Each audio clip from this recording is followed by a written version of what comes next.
اس دنیا میں جب ایک انسان بہت فیم اور پیسہ کمانے لگ جاتا ہے تو وہ ان چیزوں کو بھول جاتا ہے جو اللہ پاک نے فرض اور فاربٹ کی ہوئی ہے۔ میں نے ایسے بہت لوگوں کو دیکھا ہے جو چیزیں اگنور کرتے ہیں یا جاننا نہیں چاہتے ہیں۔ میں یہ نہیں کہہ رہی ہوں کہ میں کبھی گناہ نہیں کرتی ہوں یا میں بہت زیادہ دینی ہو چکی ہوں، بٹ میں اپنے آپ کو گناہ کرنے سے روکتی ہوں اور غلط چیزوں سے دور رہنے کی پوری کوشش کرتی ہوں۔ میرے ساتھ اکثر ایسا ہوتا ہے جب میں دوسروں کو دین کی باتیں بتانے کی کوشش کرتی ہوں تو اسے سیکھنے کے بجائے لوگ یہ کہتے ہیں مجھے کہ تم کب سے اتنی دینی ہو گئی۔ I want to ask them، اگر میں جنت کے قریب جانا چاہتی ہوں تو اس میں غلط کیا ہے؟ غلطی مجھ میں نہیں تم میں ہے، شاید تمہاری سراؤنڈنگس نہیں اچھی یا تمہاری تھنکنگ نہیں صحیح ہے۔ اس دنیا میں ہر ایک شخص کو موت کا علم ہے اور سب کو پتہ ہے یہ دنیا ٹیمپرری ہے۔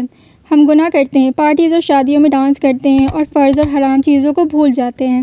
اگر ہم اس دنیا کی بنائی ہوئی انجوائمنٹ کے بیچ میں مر گئے تو ہم ایک گناہ کرتے ہوئے جائیں گے اس دنیا سے، which nobody wants۔ ہم اکثر لوگوں کی موت کے بارے میں سنتے ہیں جو ہم سے ڈائریکٹلی جڑے نہیں ہوتے اور یہ ہماری زندگی پر اتنا اثر نہیں ڈالتا، لیکن جب کوئی قریبی انسان دنیا سے چلا جاتا ہے تو ہمیں سمجھ آتی ہے کہ اس دنیا میں کوئی بھی کبھی بھی ختم ہو سکتا ہے اور ہم نہیں جانتے کہ ہماری زندگی کتنی لمبی ہے۔ اگر آپ گناہ کرتے ہیں تو ترنت توبہ کر لیں، اور اگر آپ اپنے آپ کو گناہ سے روک پا رہے ہیں تو اس سے بہترین چیز کوئی بھی نہیں ہو سکتی، کیونکہ توبہ کرنے والے لوگ بہت کم اس دنیا میں اور گناہ کرنے والے بہت زیادہ ہیں، اور وہ لوگ بھی ایک دن مٹی میں مل جائیں گے۔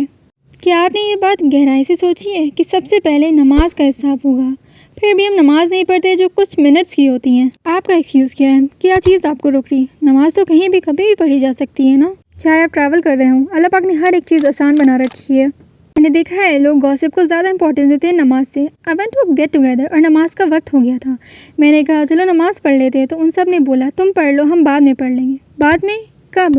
کہ وہ ایکسکیوز ہے جو ہم خود مسلم دیتے ہیں اور پھر مانتے ہیں کہ ہم مومن ہیں۔ اگر آپ کے ساتھ بھی کبھی زندگی میں ایسا ہو تو آپ اسے سیدھا کہہ دینا کہ آپ اپنا فرض مت بھولیں اور کوشش کرنا کہ وہ نماز کے لیے اٹھے، آپ کو اس سے ثواب ملے گا۔ اب بات کرتے ہیں دعا پہ۔ ہم لوگ کہتے ہیں کہ ہماری دعا نہیں قبول ہو رہی ہے۔ یاد رکھو اللہ سے کچھ مانگتے وقت کبھی مت رکنا، چاہے آپ کو یہ لگے کہ آپ کو وہ ملنا مشکل ہے یا وہ بہت بڑی چیز ہے یا بہت وقت ہو گیا آپ کو مانگتے ہوئے دعا لیکن وہ ابھی قبول نہیں ہوئی، لیکن اگر آپ مانگنا نہیں چھوڑیں گے تو اللہ پاک ایک دن آپ کو وہ چیز ضرور دیں گے۔ اللہ پاک نے کہا ہے مجھ سے مانگو، مجھے اچھا لگتا ہے جب میرے بندے مجھ سے کچھ مانگتے ہیں، اور جب انہیں لگے گا کہ اب صحیح وقت ہے تو وہ ضرور تمہیں وہ چیز دیں گے۔ میں نے اپنی لائف میں یہ چیز آزمائی ہے۔ میں بھی آپ لوگوں کی طرح ایک عام انسان ہوں۔ جب اللہ میری ایک دعا قبول کر سکتے ہیں تو آپ لوگوں کی کیوں نہیں؟ I have seen changes in myself، اور یہ میرے لیے بہت سرپرائزنگ تھا۔ آپ لوگ سوچ رہے ہوں گے میں ایسے ہی یہ چیز کہہ رہی ہوں، لیکن نہیں، میں نے یہ چیز ایکسپیرینس کی ہے۔ میری بھی آپ لوگوں کی طرح سیم تھنکنگ تھی جب کوئی ایکسپیرینس انسان اپنا تجربہ شیئر کرتا تھا۔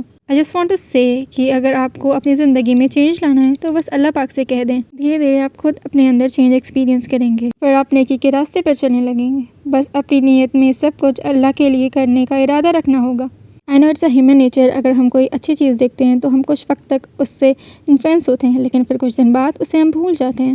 بٹ میرا موٹیو اس ویڈیو کو بنانے کا یہ نہیں ہے کہ آپ میری باتوں کو بھول جائیں، بلکہ آپ دین کے راستے پر چلنا شروع کر دیں اور آپ کے لیے جنت کا راستہ آسان ہو جائے۔ If you like my video, please subscribe it for more content like this۔